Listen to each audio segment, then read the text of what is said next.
parler à l'occasion avec eux de jeux vidéo. On avait même fait de la kizomba. On les accueille ce soir sur notre plateau d'Océane FM et TV. Bonsoir messieurs, je vais vous laisser vous installer. Voilà, Dimitri, je te laisse activer ton micro. Ah les garçons, ça fait plaisir de vous savoir avec nous ce soir. Brian, on va te laisser te présenter pour les auditeurs et spectateurs d'Océane. Bien le bonsoir à tous, du coup moi c'est Brian aka Kester et du coup je suis administrateur du serveur Poro Roleplay qui est un serveur qu'on héberge en Nouvelle-Calédonie, un serveur GTA Roleplay. Et on va y revenir dans quelques instants. Anthony. Et ben moi c'est Anthony et qui est Nac et je suis aussi du coup un administrateur du serveur Poro Roleplay. Alors on va poursuivre avec vous les garçons. Vous pouvez manger, hein, on est en famille ce soir. Parlez-nous un petit peu de cet univers des jeux vidéo. Comment est-ce que vous êtes lancé là-dedans? Moi ça fait longtemps que je suis là-dedans, hein. Je suis dedans depuis que j'ai 3 ans et que je suis gosse et que je suis allumé un PC pour lancer à 10 bouts, comme je l'avais dit la dernière fois. Et sinon le roleplay ça fait plus de 10 ans que j'en fais sur divers jeux et le fait de pouvoir lancer cette aventure en Nouvelle-Calédonie, d'avoir la possibilité de le faire en Nouvelle-Calédonie, c'est un énorme avantage et c'est aussi une grande expérience. Anthony, est-ce que tu peux nous parler un petit peu de cette plateforme? Donc le roleplay concrètement c'est pour ceux qui sont néophytes, c'est faire une pièce de théâtre concrètement, mais souvent sur des jeux de plateau, souvent avec des jeux de société, sauf que là nous on l'a calqué dans un jeu vidéo. Enfin, nous on s'est inspiré d'une base qui existe déjà et on l'a hébergé, on l'a développé et on l'a mise entre guillemets localement. Et donc c'est le fait d'incarner un personnage, de jouer un rôle, jouer un métier, jouer un rôle d'une série qu'on aime, Lucifer d'ailleurs je pense, il y a quelqu'un qui joue Lucifer dans le serveur, donc c'est vrai que c'est jouer un rôle, c'est incarner un personnage derrière son écran. Alors vous avez des noms de scène un petit peu, est-ce que vous pouvez nous en parler? Pourquoi ce nom et comment est-ce que c'est venu? Alors moi Kester du coup c'est un nom que j'ai depuis pas mal d'années, depuis fin collège début lycée, et en gros c'est à la base un personnage mais inconnu dans Star Wars, hein. En fait c'est dans l'épisode de la course de pod où en fait il appelle un de ses potes Kester en fait une ou deux fois, mais c'est très brief, faut vraiment le capter. Et quand je créais un nouveau perso dans World of Warcraft à l'époque, je me suis rappelé de cette scène parce que j'avais vu Star Wars il y a pas longtemps et je me suis dit tiens je vais l'appeler Kester, et c'est un pseudo qui est resté du coup. Anthony. Et moi du coup c'est Nac parce que je jouais un personnage dans un FPS, on était une équipe et on jouait constamment ensemble. Et mon personnage avait une faculté de pouvoir ouvrir les murs, ouvrir les portes. Et en anglais, on avait la VO, en anglais le personnage faisait knock knock. Et je jouais avec des amis caldoches qui du coup forcément étriquent un petit peu avec l'accent anglais, et donc Nac.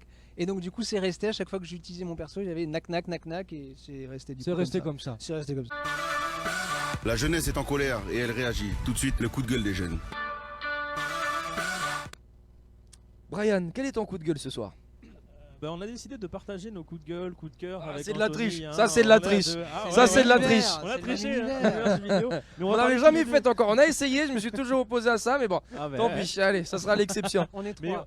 Mais voilà, c'est parce qu'on est En trois. plus. C'est Non, pour oui, lui vous laisser plus partagez de à temps. trois. Non. Ah d'accord, ok. J'aurais bien aimé. Ça sent que ça finit en kizomba sandwich, hein. Ah On non. voit un petit peu l'affinité Non, qui merci, s'est créée merci. entre vous. Mais non, mais c'est comme ça, on lui laisse plus de temps après derrière, c'est parfait. Mais en gros, notre coup de gueule à nous, ça serait en ce moment surtout sur l'industrie du jeu vidéo. On reste dans notre thème et ces derniers mois, voire ces dernières années, on a une industrie du jeu vidéo qui fait pas mal grincer des dents. On a beaucoup d'éditeurs de confiance. Là, par exemple, en exemple, je vais prendre Rockstar qui est le plus récent, mais celui qui a fait le plus de bruit dernièrement, c'est les développeurs du jeu Cyberpunk. J'ai plus le nom du studio en tête, malheureusement, j'ai un trou de mémoire. CD Projekt, merci, j'avais un trou de mémoire. Et qui en gros annonce des jeux qui sont colossaux, qui sont très ambitieux, des choses qui sont très attendues. On a eu Cyberpunk qui est un énorme jeu en monde ouvert, qui a été énormément teasé, qui est sorti l'année dernière ou il y a 2 ans. Et au final, qui à la sortie était un flop monstrueux. Il y avait des bugs de partout. C'était vraiment pas du tout ce qui avait été vendu. Il y a eu des choses qui n'ont pas été dites. Récemment, on a eu l'éditeur Rockstar qui ont sorti le remaster, c'est-à-dire qu'en gros, ils ont refait à peu près avec les graphismes d'aujourd'hui des jeux Grand Theft Auto, donc GTA, San Andreas, Liberty City, les vieux GTA de l'époque, hein, ceux qu'on a en souvenir. Et à côté de ça, dès que c'est sorti, pareil encore, hein, plein de problèmes, plein de bugs. Quand tu payes ça 50-60 euros, ça fait mal quoi. Et quand on commence à être un peu trop habitué à ça ces derniers temps, j'ai l'impression que la communauté du jeu vidéo elle commence à beaucoup plus douter des éditeurs en ce moment. Coup de gueule partagé, j'imagine, Ah, Anthony. coup de gueule Exactement ça. partagé. Ma secrétaire a tout dit. Je ne- Mais c'est moi qui fais le coup de cœur, tu vois. Du Ah, coup, bah, on ça s'est- va, on s'est alors. partagé le truc. Voilà, c'est ça. Alors les garçons, forcément, quand on parle de jeux vidéo, on pense aux addictions. Comment ça se passe à ce niveau-là? Bah, tu continues. Vas-y, Comme ça, vas-y, tu en vas-y. partages le truc. Voilà, c'est ça. Bah, nous, parce que c'est vrai que oui, effectivement, le jeu vidéo est quelque chose qui est encore très mal vu. Que ce soit, il y a même une campagne en ce moment. Peut-être les auditeurs l'ont vu. Il y a une campagne qui passe sur YouTube qui a été sponsorisée par quelqu'un de local qui fait une campagne sur l'addiction en règle générale et y inclut les jeux vidéo. Mais il y a énormément de choses qui peuvent devenir addictives. Il suffit simplement d'en abuser. Et effectivement, l'abus de jeux vidéo, comme l'abus de n'importe quel sport, peut devenir une addiction. Et donc, c'est vrai que c'est facile le jeu vidéo parce que c'est accessible. Il y a beaucoup d'argent qui est fait aussi avec notamment les jeux mobiles qui engrangent les jeunes. Mais donc, oui, effectivement, le jeu vidéo peut devenir une addiction, mais de considérer que n'importe quelle minute, heure passée sur un jeu vidéo est une addiction, il y a quand même un fossé. Et donc, C'est comme vrai que tout après. Hein. c'est comme tout, Ouais. c'est exactement ça. Alors mesdames, messieurs, on dit quand ça va pas, c'est vrai, c'est bien, mais il faut aussi dire quand ça va. Jingle, coup de cœur. Ils ont vu, ils ont entendu, ils ont aimé. Tout de suite, le coup de cœur des jeunes. Alors messieurs, je me tourne vers vous puisque j'imagine que ce coup de cœur est partagé également, Anthony. Mon coup de cœur, alors peut-être qu'on ne te l'a pas fait encore, hein, mais mon coup de cœur, ça va être vraiment vers toi et OCNFM qui permet à.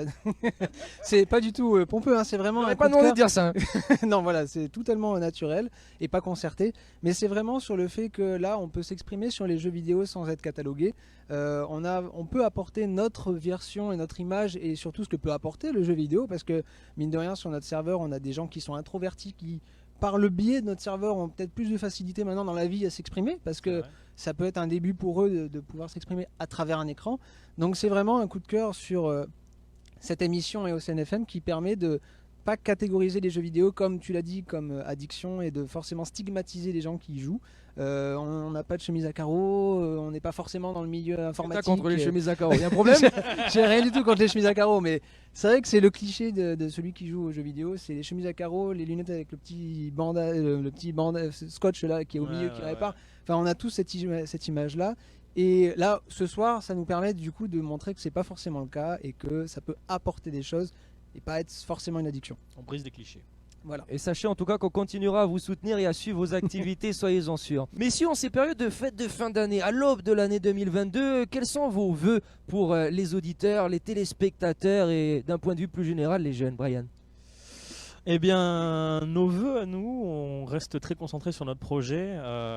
Récemment, le serveur a réouvert. On a eu une petite pause pendant 3 mois en fait pour faire l'ouverture de la V2. En gros, on a pris cette période-là pour bien redévelopper le serveur, l'optimiser à fond, apporter un maximum de nouveautés et aussi faire une petite pause entre-temps. On a même rendu la chose un peu plus vivante en mettant d'autres personnes justement sur le serveur avec un petit scénario très sympa qu'on a retranscrit en streaming. Donc nous en fait notre but c'est vraiment que le serveur continue de progresser et continue de grandir et peut-être de s'autofinancer. Oui, voilà, c'est ça. C'est bon, Anthony confirme ça. Eh oui. Donnez-nous la possibilité de se rendre sur ce serveur, comment faire? Quelques infos pratiques. On a une page Facebook où l'ensemble des informations sont listées. Poro, P-O-R-O, Roleplay, comme Roleplay, hein, R-O-L-E-P-L-A-Y, Nouvelle-Calédonie. C'est une page Facebook, le logo est orange. Et dessus, vous allez pouvoir trouver une page Discord. Si vous ne savez pas ce qu'est Discord, vous pouvez quand même cliquer sur le lien, ça vous initiera un petit peu dans notre monde. Et du coup, ensuite, vous avez toutes les infos pour rejoindre notre serveur. Anthony, est-ce que tu as des vœux ou tu partages les vœux de monsieur? Oh, je partage, et puis même en règle générale qu'on commence cette année 2022 peut-être sans Covid ou avec on va dire aller atténuer un petit peu la chose, et puis une paix, des discussions, etc. Afin qu'on soit Un milieu finalement protégé hein, de la crise sanitaire. Ah oui, bah nous ça a été très très productif parce qu'on a pu être toute la journée à travailler dessus, donc c'était très bien. On a eu cet avantage là, on a eu Ouais. le droit au bonheur. On a eu le droit. Les garçons, je vous remercie de nous avoir accordé un petit peu de votre temps. Je vous souhaite Avec une bonne plaisir. soirée, Merci. une bonne Merci. continuation. Merci à toi. À très bientôt. Merci beaucoup. Au revoir.